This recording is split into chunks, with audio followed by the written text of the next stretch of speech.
November 13 Awami League presidium সদস্য জাহাঙ্গীর আলম নানক ঢাকায় একটি লকডাউন ঘোষণা করেছেন। লকডাউনকে কেন্দ্র করে সারা বাংলাদেশে আওয়ামী লীগ নেতাকর্মী ঢাকার আকাশে অদৃশ্য উত্তেজনার ঢেউ।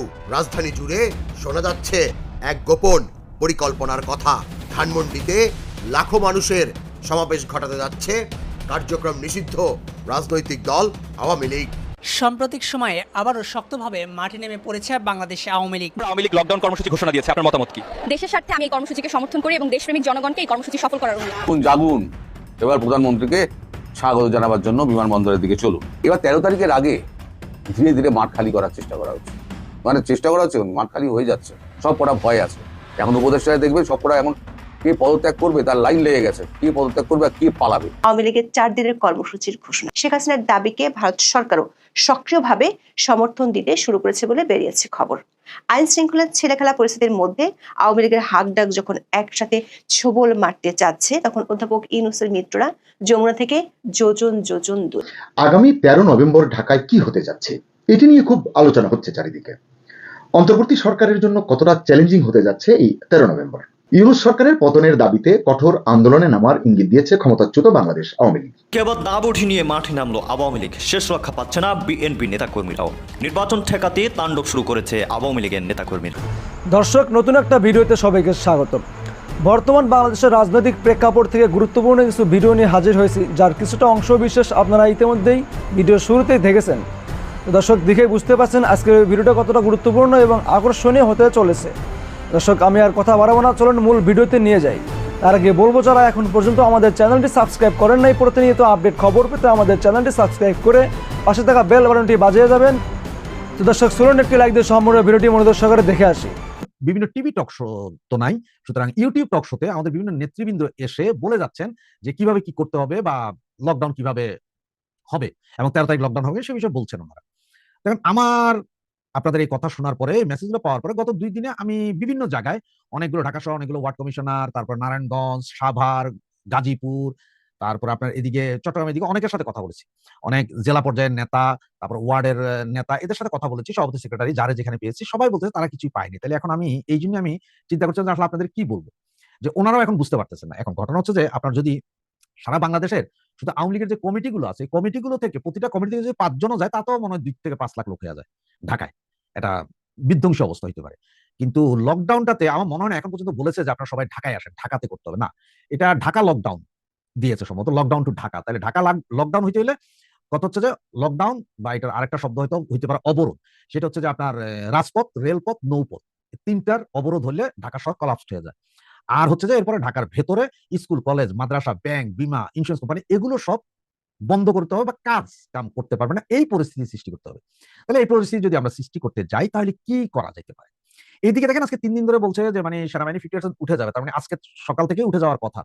এইটার কোনো 100% গ্যারান্টি বলতে পারছে, কারণ যেহেতু আইএসপিআর এখনো কোনো বিজ্ঞপ্তি দেয়নি। গতকাল না জানি গত পরশু যে সেনাবাহিনী যে প্রেস ব্রিফিং দিয়েছে সেখানে এই বিষয়ে কোনো কথাই উচ্চারণ করেনি, কিন্তু প্রতিটা পত্রিকাতে আছে। পত্রিকাতে এই খবরটা আসার কারণে এটা 50-50 চান্স। পত্রিকাতে এমন আছে ডিজিএফআই, এনএসআই বা সরকার নিজেরা অতি উৎসাহী হয়ে এটা দিয়েছেন, মানে এটা করে যেহেতু আওয়ামী লীগের নামান যায় কিনা দেখেন, কিছু ধরা যায় কিনা, অথবা আপনার হইতে পারে যে এটা সত্যিই উঠছে, কোনটা এটা 50-50। এই যখন অবস্থা, তখন আপনারা কিভাবে কি করবেন? আমি বলি সেফটি ফার্স্ট। আপনারা এখনো সময় আছে, 12 তারিখ পর্যন্ত একটু ওয়েট করেন, ধৈর্য ধরেন। দেখেন, এত বেশি উতলা হয়ে লাভ নেই, কারণ আপনারা লকডাউন দিতে যাই এখন সারা বাংলাদেশ থেকে আপনারা ওই যে 2-4 জন 50 জন যাবেন, যাইয়া ওখানে বহুত কিছু করে ফেলবেন, এরকম মনে হয় না কিছু হবে। ছোট ছোট ঝটিকা মিছিল যারা করতেছেন, এটা কিন্তু সরকারের উপর একটা বিশাল চাপ। যে মিছিলগুলো যে হচ্ছে, মানে আওয়ামী লীগ যে বেঁচে আছে, আওয়ামী লীগ যে আছে এটা জানান দিচ্ছে, কিন্তু ছোট ছোট ছোট 2-4-5 জন 10 জনের এই মিছিলগুলো, এগুলো কিন্তু বিশাল ইফেক্ট তৈরি করে। আর এইসব মিছিলের কারণেই এখন কিন্তু বহির্বিশ্ব জানে যে না, ওরা যেরকম বলছে আওয়ামী লীগ হাওয়ায় মিলে গেছে, আওয়ামী লীগ তো হাওয়ায় মিলে না, এটা তো বিশাল জিনিস হয়ে গেছে। ওদের মিছিল প্রতিদিন হয়, কারণ আপনার ইউরোপ, আমেরিকাতে 10-15-20 জনের একটা প্রতিবাদ কিন্তু ওরা বিশাল ভাবে দেখে, ওরা মনে করে যে এটা জনগণের ইম্প্যাক্ট করতেছে। সুতরাং এই মিছিলগুলো হচ্ছে যে এখন জাতীয় বীর। আপনারা ভাই, আপনারা যা করতেছেন সিরিয়াসলি আপনার জাতীয় বীর। আপনাদের এই মিছিলটাও কিন্তু আওয়ামী লীগের জন্য এখন 99% আপনার অ্যান্টিবায়োটিক ওষুধের মতো কাজ করতেছে। ওয়ার্ল্ড মিডিয়াতে এটা অ্যান্টিবায়োটিক ওষুধ হিসেবে কাজ করতেছে, না আওয়ামী লীগ আছে। তাহলে এখন ধরেন এই লকডাউন বা অবরোধ আমরা কিভাবে সফল করতে হয়, বেশ কিছু পন্থা আছে। আমি একটু আপনাকে আগের দিনের কথা যাই, তাহলে তো আপনি একটু বুঝতে পারবেন। আগের দিনে যেমন ধরেন এই 10-12 জন একই রাতের বেলা, ধরেন আপনার এই 13 তারিখ বা 12 তারিখ যে কোনো একটা ডেটে ধরেন এই অবরোধ ডাকছে আওয়ামী লীগ, তখন করতো কি যে রাতের বেলায় এমন কিছু অঞ্চলের দিকে যাইতো যেসব অঞ্চলের ধরেন মাইল 2 মাইলের ভিতরে কোনো বাসা বাড়ি নেই, কিন্তু রেল লাইন আছে। রেল লাইন উপরে ফেলাই দিত 8-10 জনে। 2-3টা শাবল নিয়ে যেত, বা খন্তি বা শাবল আপনার যেটা বলেন, ওই যে লম্বা লম্বা মাটি ইয়ে করা যেত, এইটা 2-1টা কোদাল আর 2-1টা রেঞ্চ নিয়ে যেত। এই দিয়ে ছাটাচ্ছাট চতুর্দিক থেকে খুইলা আপনার একটা প্লেট ফালাই দিত। রেল লাইনের যে ইয়ে আছে এটা একটা প্লেট ফালাই দিত, কোনোভাবে আপনার 2-3 হাত দূরে নিয়ে ফালাই দিত। এই ফালাই দিছে, এর পরের দিন তো এই ট্রেন বন্ধ। এটা লাগাইতে এখন আবার ইঞ্জিনিয়ার আসলে অমুক আসলে তমুক এগুলা করতে ভাই সারাদিন জায়গা, সুতরাং রেল লাইন বন্ধ। তো এটা খালি এক জায়গায় করতে, বিভিন্ন জায়গায় করতো, 1 মাইল দূরে দূরে করে ফালাই দিত। এবং এটা শুধু ধরেন ঢাকা চিটাং বা চিটাং রাজশাহী চিটাং বরিশাল এরকম না, সারা বাংলাদেশের বিভিন্ন জায়গা থেকে ঢাকামুখী সমস্ত কিছু বন্ধ করে দিত। ঢাকা থেকে বাইরে হইতে পারবে না, ঢাকাতে ঢুকতে পারবে না, সব ব্লক। ওকে, রাস্তাঘাট রাজপথে কি করতো, রাজপথে হঠাৎ করে 4-5 জন ঝটিকে মিছিল কইরা ইটপাটকেল মেরে 2-4টা গাড়ির গ্লাস ভেঙে দিছে, সাথে সাথে ফুল রোড ব্লক, 2টা টায়ার জ্বালাই দিছে। টায়ার জ্বালাতে না হলে ইটপাটকেল মেরা রাস্তা ভেঙে দিছে। তো এর ভিতরে কি করতাম, ওই যে পলিথিন করে কিছু ইটপাটকেল লইয়া যেত, পোলাপাই লইয়া যায়, 1-2 জনে তো আগে সাইকেল দিয়ে একজন হয়তো ইট নিয়ে গেছে, ওই যে কঙ্কর মার্কা ইট, তারা পুলিশে ধরলো, সে কিন্তু আমার বাড়িতে কাম চলতেছে ভাই, এই জন্য আমি ইট লইয়া যাইতেছি, ভাঙা ইট 2 কেজি ইট লাগবে কলের গোড়া পাকা করার জন্য। এটা টেকনিক। সে সাইকেল নিয়ে যাইতেছে, কিন্তু কোন জায়গায় যাবে সে জানে, অমুক জায়গায় যায়। তখনই ওই যে পোলাপাইন যখন দেখতো, পোলাপাইন এসে মিছিল করতেছে, সে করছে সাইকেলটা থেকে আসতে ইটগুলো ফালাই যায়, সাইকেল নিয়ে গেছে। আর এই যে ইট পাইছে, এই ইট দিয়ে মেয়েরা ভেঙে চলে দিচ্ছে। নৌপথের সিস্টেমটা একটু জটিল। তবে আরেকটা কাজ করতো, সেটা হচ্ছে রিক্সার গ্যারেজ, ট্যাক্সি গ্যারেজ, বাসের গ্যারেজ যা আছে, ডিপো মিপো যা আছে, এদের আগের দিন রাতে যায় বইলা আসা হইতো যে ভাই আল্লাহর রাস্তায় কালকে আপনারা চালাইয়েন না। যারা না মানতো তাদের একটু হুমকি তুমকি দিত। যেহেতু এখন হুমকি তুমকি দেওয়া একটু সমস্যা, বুঝে আসতে পারেন। আজকে থেকে আপনারা এই মুহূর্তে থেকে আপনারা বিভিন্ন রিক্সায়, অটো মোটোতে যখন চলেন, তাদের সাথে কথা বলেন এমন ভাবে যে মানে আপনি নর্মাল পাবলিক কথা বলছেন। এরপরে যখন বুঝবেন যে না, সেও এটার প্রতি ইন্টারেস্ট, তখন তারা বলেন যে ভাই আপনার বন্ধু বান্ধব বা যারা আছে তাদের বোঝার, একটা দিনের জন্য অন্তত বন্ধ করে দেন। আপনারা বন্ধ করলে এটা ইম্প্যাক্ট করবে, রাস্তাঘাটে মানুষ চলতে পারবে না। এরপরে আপনার করা হচ্ছে যে এই যে ইন্টারনেট, এত ইন্টারনেট ছাড়া চলে না। বিভিন্ন খাম্বায় হাজার হাজার মাইলকে মাইল তার আছে, তারের বোন্দা বেঁধে রাখছে। যে কোনো 2টা-4টা জায়গায় যায় পুরো একটা একটা বোন্দা যদি আপনার 2-3 মিলে কাইটটা নিয়ে আসতে হাতের কাছে পারা যায়, এরকম কাইটা নিয়ে আসেন, তার মানে ইন্টারনেট বন্ধ। এটা করতে কিন্তু রাতের বেলা। এই রাতের বেলা যদি এরকম ভাবে যদি ইন্টারনেটের লাইনগুলো কেন, তারপরের দিন একদম ফুল ব্লক, পুরা তার ঠিক করে সেট করে আনতে ওইটা, সুতরাং কার্যক্রম বন্ধ। এগুলো হচ্ছে সিস্টেম, এটা আন্দোলনের সফল করার জন্য এগুলো হচ্ছে নর্মাল সিস্টেম। এখন আর যদি বিধ্বংস হইতে পারেন কেউ, যে না ভাই আমরা মিছিল করে 2-10টা ওই গ্রামীণ ব্যাংকের গ্লাস ভেঙে দেবো, 2-10টা মার্কেটের উপর পাত্র ভাইরা সুন্দর সুন্দর গ্লাস ভেঙে দেবো, এটা হচ্ছে অন্য জিনিস, এটা আগুন জিনিস সেটা। আর এখন অনেকে হয়তো বলেন যে ভাই না, এইভাবে এই সন্ত্রাসী কর্মকাণ্ডে গেলে তো আমাদের কিছু হবে না। কি হবে না, যে ভাই মান সম্মান যাবে আওয়ামী লীগের? না ভাই, ঘটনা হচ্ছে আওয়ামী লীগ যুদ্ধ অবস্থায় আছে। আর এখন যুদ্ধে আর ভালোবাসায়, যুদ্ধ আর ভালোবাসায় কোনো আইন মানে না। ওই যে ভালোবাসায় যেমন দেখেন না, 15 বছরের মাইয়া নিয়ে 13 বছরের পোলা হয়ে যায়, আইন মানে না, 18 বছর 21 বছর। তেমন যুদ্ধ কেউ দেখে না যে বোমা কোথায় পড়লো, মাদ্রাসায় পড়লো, মসজিদে পড়লো, না হাসপাতালে পড়লো, না এতিমখানায় পড়লো, এটা কেউ দেয় না, বোমা মাইরা সাফা করে দেয়। সুতরাং আমরা যেহেতু যুদ্ধ অবস্থায় আছি, আমাদের জন্য এখন সব চাইছে। আপনারা ভয় পান কেন? এই যে পুলিশ পুলিশ, আমরা এত কান্না করে লাভ কি? একটা কথা আছে গ্রাম্য প্রবাদ, যার বিয়ে তার খবর নাই, পাড়াপড়শির ঘুম নেই। 3,500 পুলিশ হত্যাকাণ্ড হয়েছে, আজকে 15 মাস ধরে আমরা চিল্লাইছি, কিন্তু পুলিশ কিন্তু এই ধরে আমাদেরই, পিডায় আমাদেরই। সেই পুলিশের মধ্যেই তাদের ভাই হত্যা, তাদের বোন হত্যা, তাদের পরিবারের লোক হত্যা নিয়ে তাদের কোনো টেনশন নেই, আমরা এত টেনশন করে লাভ কি? তার মানে হচ্ছে যে এরা ওই সময় যেরকম মাইর খেয়েছে, এখনো আসলে এরা মাইর খাওয়ার যোগ্য। কারণ হচ্ছে এখনো মাইর খাওয়ার যোগ্য, তা না হইলে এদের তো অন্তত একটা ইয়ে ছিল যে একটু ছাড় দিয়া দিই। তারপরে ছাড় যে একদম দিচ্ছে না তা না, কিছু কিছু জায়গায় ছাড় দিচ্ছে। যেমন একটা থানা থেকে আপনার 50টা গাড়ি বাইর হয়, একটা থানায় 50,000 পুলিশ, একটা থানা এরিয়া অনেক বড়। যদি আপনার 50 জন পুলিশ থাকে, 50 জন পুলিশ আপনাদের 10টা মিছিল, ওই থানার 10টা মিছিল ঠেকাইতে পারবে। আর মিছিল কখন কোথায় হবে তো কেউ জানে না আপনারা ছাড়া। আপনারা আপনাদের গ্রুপ ওয়াইজ করে এইভাবে মিছিলটা করতে হয়, কিন্তু একটু সাবধানে করতে হয়। আপনি একটু খবর নিতে কোথায় পুলিশের গাড়ি, আর পুলিশের গাড়ি দেখলেই দৌড় না দিয়া প্রয়োজনে 2-4-5টা পাথর মেরে পুলিশের গাড়ির গ্লাস বরাবর চেষ্টা করেন। যদি 1টা-2টা গাড়িও যদি গ্লাস ভাঙতারে, এটা কিন্তু নিউজ হয়ে যাবে। তার মানে আপনারা যাই ভাঙবেন, যাই করবেন, সবই নিউজ হবে, সবই বেনিফিট হবে। যে আওয়ামী লীগ আছে দেখাই দিন। এখন বলতেছে যে না, দেখেন আপনার যে রিজভী সাহেব 17 বছর উনি পুলিশ ধরবে, এই জন্য আওয়ামী লীগ বলতেছে ওই যে বিএনপির অফিসের ভিতরে বসে ছিলেন না, একা একা হরতাল করছেন না, রাস্তার উপর থেকে এইসব ভিডিও আপনারা এখনো ছাড়েন না। দৌড় সালাউদ্দিনের কথা মনে আছে, দৌড় দিছিল যে, এগুলো মনে নেই? তাহলে এগুলো যদি মনে থাকে তাহলে বুঝেন ওরা বিরোধী দল কি করছিল ওই সময়কার, এখন আমরা কি করতে হবে। অনেক ভিডিও দেখবেন, জামাতের অনেক নেতা বলছে যে ওরা মোবাইল নিয়ে যাইতো না, ক্লিন মোবাইল নিয়ে যাইতো, বা কোনো মোবাইলই থাকতো না, বাটন ফোন ছাড়া কোনো ফোনই থাকতো না ওদের কাছে। ওই ভিডিও করার জন্য সিমলেস একটা ফোন দিয়ে ভিডিও করে পরে এসা ছাড়তো। এটা কিন্তু টেকনিক তাদের, তাদের এইসব ভিডিওগুলো অনেক ঘুরতেছে, আপনি দেখতে পারবেন। এগুলো দেখলেও বুঝবেন যে একটা আন্দোলন কিভাবে দাঁড়া করানো যায়, একটা লকডাউন ডাকলে কিভাবে করা যায়। তারা লকডাউন যেহেতু আওয়ামী লীগ ডেকে বসছে এবং ডেকে ফেলছে, এখনো হয়তো অনেক জায়গায় যোগাযোগ নাই, সেটা হয়তো আগামী 10-11 তারিখ ভিতরে সবার সাথে সবার যোগাযোগ হয়ে যাবে। হয়ে যাওয়ার পরে আপনার এখন কি লক্ষ লক্ষ লোক ঢাকায় ঢুকবে, নাকি যে যেখানে আছে সেখান থেকে ঢাকা লকডাউন করে দিবে, ঢাকাকে চতুর্দিক থেকে ঘেরাও করে লক করে দিবে, যে ঢুকবেও না, কিছু বাইর হবে না। তাহলে ওই যে বললাম আপনাদের রেলপথ, নৌপথ, রাজপথ, মানে যোগাযোগ ব্যবস্থা, টোটাল যোগাযোগ ব্যবস্থা, ঢাকা শহরের ভিতরে ইন্টারনেট ব্যবস্থা, এগুলো যদি করা যায়, লকডাউন সফল। আপনার একটু টেকনিক হইলে ওই বড় মিছিল করে আবার ইয়ে করার চেয়ে এইটা করে দিলে হয়ে যায়। আর মিছিল তো করবেন যার যেখানে সামর্থ্য আছে, 10 জন আছে, 5 জন আছে, একজন হলে একজনই মিছিল করেন, নো টেনশন, একজন হলে একজন, অসুবিধা। কোনো সমস্যা নেই। সুতরাং এগুলা হইতে হবে। তা আমার কাছে আপাতত যা ছিল তার মধ্যে হচ্ছে যে আমিও এখনো যে কিভাবে কি হবে এটা এখনো আমি জানি না, বা হয়তো এখনো জানানো হয়নি। এটা সেন্ট্রাল লিডারদের বিষয়, যে যেহেতু ভয়েসড হয়ে যায় এই জন্য। আর আপনারা অনেকে বলেন যে ভাই আপনারা ওখান থেকে বসে বসে লম্বা লম্বা কথা বলেন, আপনারা আসলে রাস্তায় নামেন না কেন, দেশে আসেন কথা বলেন। ভাইরে, আমাদের তো বয়স হয়ে গেছে, আপনাদের বয়সে আমরাও করছিলাম, এখন বয়স হয়েছে হয়তো বাইরে আছি, কিন্তু আপনারা হচ্ছেন যে জাতীয় বীর, আমরা না। আমরা হয়তো আপনারা করেন বা আপনারা কি করতেছেন না করতেছেন এগুলো নিয়ে হয়তো আলোচনা করি, যাতে যেহেতু রেডিও, পেপার, পত্রিকা কোথাও আমাদের নিউজ দেয় না, তাই আমরা চাই যে আমরা ইউটিউব চ্যানেলের মাধ্যমে এইসব কাহিনীগুলো বলার কারণে হয়তো 20টা লোক শুনে, আর এই 20টা লোকের মাথায় হিট করে যে এটা এরকম একটা কিছু হচ্ছে, সে যায় আরো 20 জনের সাথে আলোচনা করে। আমরা সহযোগিতা করছি আপনাদেরকে, বাইরে থেকে হয়তো এইসব ইনফরমেশন বা কিভাবে কি হয় এগুলো বলতেছি। আমরা আপনাদের সহযোগী শক্তি। আপনার গত জুলাই আগস্টে এই ইউটিউব ইনফ্লুয়েন্সাররা কি করেছিল সেটা যদি একটু চিন্তা করেন, তাহলে বুঝে যাবেন যে আমরা যারা এখন বাইরে থেকে বলছি বা করছি, তারা কিন্তু আপনাদেরকেই বলছি। হয়তো অনেক সময় 2 একটা কথা রাগে খুব বশত বলি, সেটাকে ক্ষমা সুন্দর দৃষ্টিতে দেখে শুধু যদি মনে করেন যে না, এই ভাইয়েরা জাস্ট প্রচার করছে। এক যমুনা টিভি যদি আমাদের তখন ডুবাই দিতে পারে, তাহলে এখন আমরা কি 50টা ইউটিউব চ্যানেল যারা আছি, তারা কি আমাদের এই ভয়েস বা আপনাদের এই এগুলো কি সারা বাংলাদেশে দিতে পারতেছে না? দিতে পারি। আমাদের ভয়েস গুলো কেটে কেটে অনেকে ছেড়ে দিচ্ছে না, ছেড়ে দিচ্ছে, হোক, অসুবিধা কি, এটা ভালো কাজ। সুতরাং লকডাউনটা, ওই যে বললাম, লকডাউন এভাবেই লকডাউন হয়তো সফল হইতে পারে, যদি যেভাবে বললাম আমি এইভাবে করে আমরা সফল করতে পারি। আর যদি আমাদের নেতৃবৃন্দ যদি বলে যে না, সবাই ঢাকা শহরে ঢুকেন, ঢাকা শহরে আসেন, তাহলে সেটা হচ্ছে যে অন্য বিষয়, সেটা নিয়ে হয়তো আপনার 10-11 তারিখে বলা যাবে যে কিভাবে কি করতে চাচ্ছে। দ্বিতীয়ত, বিএনপি যারা প্রতিপক্ষ এই মুহূর্তে বাংলাদেশে আছেন, জামাত এবং অন্যান্য যে সকল দল, তারা আপাতত একেবারে অনেকটা নিশ্চুপ হয়ে গেছেন। এর কারণ হলো যে এখানে সুনামিটা এত বড়, ঘূর্ণিঝড়টা এত বড়, ওটাকে সামাল দেওয়ার মতো অবস্থা বাংলাদেশের কোনো রাজনৈতিক দলের নেই, কেবলমাত্র আওয়ামী লীগ ছাড়া।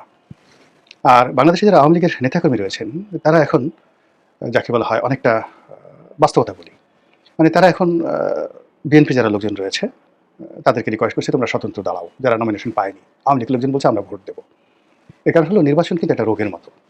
এখানে যখন স্লোগান হয়, তারপরে এখানে যখন প্রতিযোগিতা হয়, তখন যারা প্রতিপক্ষের লোকজন তাদের ভীষণ রকম তারা অপমান বোধ করে, কষ্টের মধ্যে থাকে। তো বিএনপির লোকজন মিছিল করবে, মিটিং করবে, তার সমপর্যায়ের একটা মিটিং জামাতের লোক করতে না পারলে তাদের রাজনীতি থাকে না। আবার ওদিকে ঘরের মধ্যে যে সকল আওয়ামী লীগের লোকজন রয়েছে, তারা বিএনপির প্রার্থীর বিরুদ্ধে মিছিল করতে হবে, এবং যে কোনো একটা কলাগাছ দাঁড় করিয়ে হলেও তাদেরকে নির্বাচনে আনার জন্য আওয়ামী লীগের যারা তৃণমূল পর্যায়ে নেতাকর্মী রয়েছেন, তারা রীতিমতো পাগলামো করছেন। ফলে স্বতন্ত্র প্রার্থীর ছড়াছড়ি শুরু হয়ে গেছে। বিএনপির অনেক লোক, আওয়ামী লীগের অনেক লোক, ব্যবসায়ী যারা নিরপেক্ষ, মানে তাদের পেছনে বিএনপির বিক্ষুব্ধ লোক, তারপরে আওয়ামী লীগের যারা ভোটার তারা, এমনকি অন্যান্য ছোটো ছোটো রাজনৈতিক দলের যারা নেতাকর্মী, তারা ভালো প্রার্থীর পেছনে রীতিমতো লাইন দিয়েছে এবং পাগল বানিয়ে ফেলছে। ফলে গ্রামে গঞ্জে নির্বাচনের একটা জোয়ার শুরু হয়ে গেছে। তো এই যে একটা জোয়ার, সেই জোয়ারের ফলে যে রাজনীতির মেরুকরণ তৈরি হয়েছে, এই জোয়ারের ফলে যে রাজনীতির সমীকরণ তৈরি হয়েছে, এতে করে বিএনপি ইতিহাসের সবচেয়ে মারাত্মক ঝুঁকির মধ্যে পড়ে গেছে। বিএনপির কেন্দ্রীয় কমান্ড আর শেখ হাসিনা গত 14 মাসের মধ্যে সবচেয়ে সুখময় যে সময়, এই সময়টি বিএনপির এই প্রার্থী ঘোষণার পর তারা সেটা পেয়ে গেছে। এর ফলে শেখ হাসিনা, তিনি নিজে, তার দল এবং তার যারা লোকজন রয়েছেন এখন প্রবাসে তারা, এবং একই সঙ্গে তাকে যারা মদত দিচ্ছেন দিল্লির পররাষ্ট্র মন্ত্রণালয়, প্রতিরক্ষা মন্ত্রণালয় এবং বিশেষত অজিত দোভাল, এই টেবিলগুলো ভীষণ রকম যাকে বলা হয় ব্যস্ত সময় পার করছে। ভারতীয় পত্রপত্রিকায় নানা রকম যাকে বলা হয় উস্কানি দেওয়া শুরু হয়েছে। আপনারা ইতিমধ্যে শুনেছেন যে আমাদের দিনাজপুরের ওই অঞ্চলে যে শিলিগুড়ি চিকেন নেক রয়েছে, সেই শিলিগুড়ি চিকেন নেক নিয়ে ভারতীয় পত্রপত্রিকা, ভারতীয় ইউটিউবার যারা রয়েছে, কন্টেন্ট ক্রিয়েটার, তারা কী ধরনের উস্কানিমূলক কন্টেন্ট তৈরি করেছেন। অন্যদিকে যে সকল আওয়ামী লীগের লোকজন দেশের বাইরে থেকে কন্টেন্ট তৈরি করছেন, তারাও শিলিগুড়ি নেক নিয়ে বা চিকেন নেক নিয়ে যে সকল বক্তব্য দিচ্ছেন, যে সকল যুদ্ধের দামামা বাজাচ্ছেন, ওটা আসলে বাংলাদেশে বসে আমরা এগুলো বলতে পারবো না, আর সম্ভব নয়। তো এনিওয়ে, আমি যেটা গুরুত্ব বোঝানোর জন্য যে এটাকে একটা মোক্ষম সময় হিসাবে বেছে নিয়েছে দিল্লি, অজিত দোভাল, আওয়ামী লীগের যারা লোকজন আছে, সেটা হলো গণ্ডগোল লাগানোর জন্য, কমপ্লেক্স তৈরি করার জন্য, জটিলতা তৈরি করার জন্য, এবং যাকে বলা হয় বিএনপিকে রাজনৈতিকভাবে শেষ করে দেওয়ার জন্য। তো সেটা কিভাবে এবং কেনই বা শেখ হাসিনা এই সময়টাতে উল্লাস প্রকাশ করছেন এবং হাসি দিচ্ছেন? প্রথম কারণ হলো, গত এই 14 মাসের মধ্যে এই প্রথমবার বিএনপিকে আওয়ামী লীগ মনে করছে যে তারা বেহেশত এবং দোজখের মাঝামাঝি জায়গাতে দাঁড়িয়েছেন, পোলসুরাতে দাঁড়িয়েছেন, এবং বিএনপি এখন যে জায়গাতে গেছে তাকে বাসলে গাজী, মরলে শহীদ ঠিক না ঠিক এটাকে না বললে যদি তারা সফল হয় তাহলে একদম পরিপূর্ণভাবে সফল, আর যদি ব্যর্থ হয় বাংলাদেশের রাজনীতিতে বহুদিন ধরে তাদেরকে দুর্ভোগ এবং দুর্দশা পোহাতে হবে এবং তাদের নাম ইতিহাসে কিভাবে মুছে যাবে বা কিভাবে টিকে থাকবে এটা প্রশ্ন সাপেক্ষ বিষয়। কারণটা কি? কারণ হলো গত সেই 2006 থেকে আজ অবধি বিএনপি শুধু ক্ষয়িষ্ণু বা ক্ষয়িষ্ণুতার দিকে এগোতে এগোতে তাদের চিন্তা চেতনা, কর্ম, প্রশাসনিক ক্ষমতা, দক্ষতা, সাংগঠনিক ক্ষমতা, দক্ষতা, সিদ্ধান্ত নেওয়ার ক্ষমতা সবগুলো মারাত্মকভাবে কমেছে। এবং আওয়ামী লীগের জুলুম এবং অত্যাচারে তাদের যে মেরুদণ্ড, সেই মেরুদণ্ড ভার বহন ক্ষমতা মাত্র 25 ভাগ আছে, আর 75 ভাগ কিন্তু 111 এবং শেখ হাসিনার জমানা শেষ করে দিয়েছে। তো এই যে only 25% capability to run a country, to run a government, to run a যাকে বলা হয় পলিটিক্যাল পার্টি, এটা সম্ভব নয়। 25% যোগ্যতা দিয়ে 100% নয় 300% লোড এখন বিএনপিকে সামলাতে হচ্ছে।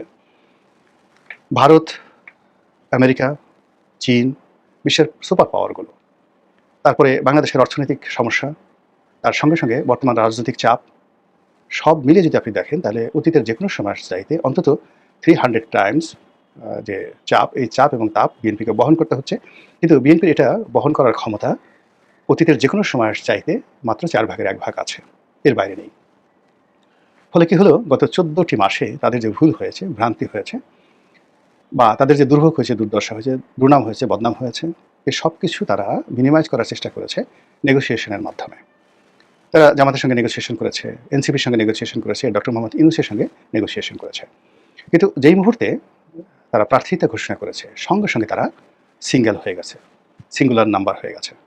এখন এই মাঠে বিএনপি ছাড়া যারা আছে সবাই বিএনপির প্রতিদ্বন্দ্বী অথবা বিএনপির শত্রু, কেউ বিএনপির বন্ধু এই মুহূর্তে রাজনৈতিক অঙ্গনে নেই।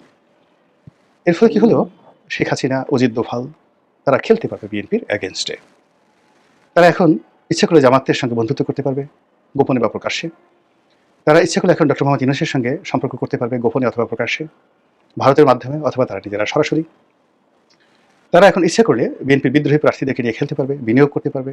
বিভিন্ন জায়গাতে বিএনপি যারা প্রার্থী হয়েছে সেই প্রার্থীর বিরুদ্ধে তারা বিদ্রোহ করাতে পারবে, বিপ্লব করাতে পারবে, মিছিল করাতে পারবে, মিটিং করাতে পারবে এবং প্রার্থীর জীবন তছনছ করে দিতে পারবে। অনেক জায়গাতে দেখুন যে বিএনপির প্রার্থীদের বিরুদ্ধে যে মিছিল হচ্ছে, এখানে দেখবেন যে মদত দিচ্ছে বিএনপির লোকজন, যতটা দিচ্ছে তার চেয়ে বেশি মদত দিচ্ছে আওয়ামী লীগের লোকজন। ফলে প্রতিটি নির্বাচনী এলাকা রীতিমতো এক একটা মৃত্যুকূপে পরিণত হয়েছে। আমি যেহেতু নির্বাচন করেছি, আমার একটা নির্বাচনী এলাকা আছে, ফলে এই জিনিসটি প্র্যাকটিক্যালি বাস্তবে কতটা ভয়ঙ্কর হয়ে পড়েছে এটা আমি ঢাকাতে বসে টের পাচ্ছি, প্রতিটা মুহূর্তে টের পাচ্ছি। ফোন ধরতে ধরতে মানে জান বের হয়ে যাচ্ছে, এবং ফোনে এখন কথা বলছি না, বেশিরভাগ 90% ফোন বলতে গেলে এখন অ্যাভয়েড করছি। তো কাজেই প্রতিটি 300টি আসনে এখানে বিএনপির জন্য একটা 300টি মরণফাঁদ, 300টি মৃত্যুকূপ, 300টি ট্রায়াঙ্গেল তৈরি হয়ে গেছে, বারমুদার ট্রায়াঙ্গেলের মতো। আর এখানে বিভিন্ন অ্যাঙ্গেলে 300টি অ্যাঙ্গেলে খেলার সুযোগ এসে গেছে শেখ হাসিনার, এবং তিনি এই কাজে খুব অভ্যস্ত। তার লোক আছে, টাকা আছে, এবং ধরুন সে সীমান্ত এলাকা যেমন যশোর, চাঁপাইনবাবগঞ্জ, কুষ্টিয়া, নীলফামারী, দিনাজপুর, সিলেট, এই অঞ্চলে, তারপরে পার্বত্য চট্টগ্রাম, কক্সবাজার, এই অঞ্চলে শেখ হাসিনা যদি খেলতে চান, তিনি যেভাবে ইচ্ছা সেভাবে এই বিএনপির প্রার্থীর সঙ্গে খেলতে পারেন। এবং এখন এই যে বিএনপির প্রার্থী যারা ঘোষণা হয়েছে এবং যারা নির্বাচনী এলাকায় নির্বাচনে ব্যস্ত, মাত্র 8 থেকে 10টি অকারেন্স যদি ঘটে, 10টি বিরূপ ঘটনা ঘটে, বেশি দরকার নেই, মাত্র 10, only 10, এটা জাস্ট 1-2 ব্যাপার, তুলি মারার বিষয়। এটা আওয়ামী লীগের আসতে হবে না, এই কাজে আওয়ামী লীগ জামাতকে দ্বারা ঘটাই দিতে পারে, বিকজ এই সীমান্ত এলাকাগুলোতে জামাতের যথেষ্ট প্রভাব আছে, প্রতিপত্তি আছে, এবং সেই কাজটি জামাত করবে না বা আওয়ামী লীগ করবে না, এই গ্যারান্টি আপনাদেরকে কে দিল? আর এই কর্মকাণ্ডকে মোকাবেলা করবে, এটার জন্য যে প্রশাসন দরকার, যে সাংগঠনিক ভিত্তি দরকার, যে শক্তিমত্তা দরকার, যে কানেক্টিভিটি দরকার, তার একটাও বিএনপির নেই। বিএনপির মামলাগুলো সচল আছে, দুর্নীতি দমন কমিশনে যে মামলাগুলো চলছিল সেই মামলাগুলো আগের মতোই চলছে, সবাইকে হাজিরা দিতে হচ্ছে, এবং তারা কতটা মানসিকভাবে বিষণ্ণ, বিপর্যস্ত এবং অপদস্থ এই রাষ্ট্র দ্বারা, তার উদাহরণ হলো যে এই যে বিএনপি মনোনয়ন পেলেন এহসানুল হক মিলন, ডক্টর এহসানুল হক মিলন, তো তিনি যদি নির্বাচিত হন, ধরে নেওয়া হয় তিনি মন্ত্রী হবেন, তিনি তার মেয়ের একটা গুরুত্বপূর্ণ অনুষ্ঠানে তিনি অংশগ্রহণ করার জন্য ব্যাংকক যাচ্ছিলেন, ব্যাংকক থেকে আমেরিকা যাবেন। এয়ারপোর্ট থেকে তাকে রীতিমতো গলা ধাক্কা দিয়ে, ঘাড় ধাক্কা দিয়ে তাকে বলা হলো যে আপনি বিদেশ ভ্রমণ করতে পারবেন না। বিএনপির পক্ষ থেকে একটা টুশব্দ করা হয়েছে, প্রতিবাদ করা হয়েছে, কোনো একটা বক্তব্য দেওয়া হয়েছে, বা ডক্টর এহসানুল হক মিলন, যিনি 111-এর সময় দুর্নীতি দমন কমিশন থেকে তার কাছে চিঠি পাঠানো হয়েছিল হাজির হওয়ার জন্য, তো তিনি সেটা প্রকাশ্যে ছিঁড়ে ফেলে দিয়েছিলেন যে আমি তো দুর্নীতি করিনি, এত বড় সাহস আমাকে চিঠি দিয়েছে, কাজেই আমি যাবো না এখানে, তোমরা যাইছে তাই করো। যে সাহসটা 2006, 7, 8 সনে ছিল, যে সাহস 2018 সনে ছিল। তো শেখ হাসিনার সমস্ত যাকে বলা হয় রক্তচক্ষু উপেক্ষা করে তিনি বাংলাদেশে এসেছিলেন 2018 সালে নির্বাচন করার জন্য। তার লোকজন নমিনেশন না পেয়ে সেই বিএনপি অফিস ভাঙচুর করেছিল, সেই মানুষ এই জামানাতে নমিনেশন পেয়ে গেছেন, কিন্তু তারপর একটা শব্দ করতে পারছেন না। তাহলে বুঝতে হবে যে মানে টেলিফোন করে এই এটা করো ওটা করো, বা প্রশাসনকে একটা হুকুম দেবে, তদবির করা না, জাস্ট ডমিনেট করবে, এই অবস্থা বিএনপির একটা সিঙ্গেল লোকের নেই। সেকেন্ডলি যেটা হয়েছে সেটা হলো যে গত 14 মাসে যদি ধরেন এনসিপির হাসনাত, সার্জিস, মাহফুজ, আসিফ মাহমুদ, সজীব ভুইয়া থেকে শুরু করে আক্তার, অন্য যে সকল লোকজন, নাসিরউদ্দিন পাটোয়ারি, মানে ওনারা যদি মুখ খুলেন যে গত 14 মাসে বিএনপির কোন কোন নেতা তাদের সাথে কথা বলেছেন, কি বলেছেন, কি কি আবদার করেছেন এবং কি কি আশঙ্কা ব্যক্ত করেছেন, এই কথাগুলো যদি তারা বলতে থাকে, বিশ্বাস করেন বিএনপির অনেক শীর্ষ নেতার কাপড় চোপড় নষ্ট হয়ে যাবে। একটা ব্যবসার জন্য, একটা টেন্ডারের জন্য, একটি তদবিরের জন্য, কিংবা আরও অনেক কিছুর জন্য এই যুবকদের পিছনে কোন কোন নেতা কত তারিখে এনসিপি অফিসে গেছেন, কত তারিখে ফোন করেছেন, কত তারিখে মন্ত্রণালয়ে গেছেন, কত তারিখে মন্ত্রীর দপ্তরে ফোন করেছেন, এই জিনিসগুলো যদি প্রকাশ করা হয় আপনি বুঝতে পারবেন যে বিএনপির যে 75% ব্যাকবোন নেই, 25% ব্যাকবোন নিয়ে তারা এত বড় চাপ তারা সহ্য করছেন, এটা ওই এনসিপির কথা শুনলে আপনি বুঝতে পারবেন। যখন একটা মানুষের মেরুদণ্ড সোজা থাকে, ও মরে যাবে কিন্তু মাথা নোয়াবে না। সন্তানের বয়সে এনসিপির যারা লোকজন আছে তাদের কাছে যাওয়া, কথাবার্তা বলা, ইট মিনস আপনার মেরুদণ্ড শেষ। আপনি যখন একবার মামুনুল হকের সঙ্গে বৈঠক করার চেষ্টা করছেন, তাকে দলে আনার চেষ্টা করছেন। তো দর্শক, আশা করি সম্পূর্ণ ভিডিওটি মনোদর্শকরা দেখলেন এবং সবগুলো বিশ্লেষকের আলোচনা মনোদর্শকরা শুনলেন। দর্শক, এই ভিডিওটি দেখে কী জানলেন, বুঝলেন, আপনার গুরুত্বপূর্ণ মতামত আমাদের কমেন্ট বক্সে জানিয়ে যাবেন এবং ভিডিওটি শেয়ার করে সবাইকে দেখার সুযোগ করে দেবেন। দর্শক, প্রতিনিয়ত এরকম খবর পেতে আমাদের চ্যানেলটি সাবস্ক্রাইব করে রাখবেন।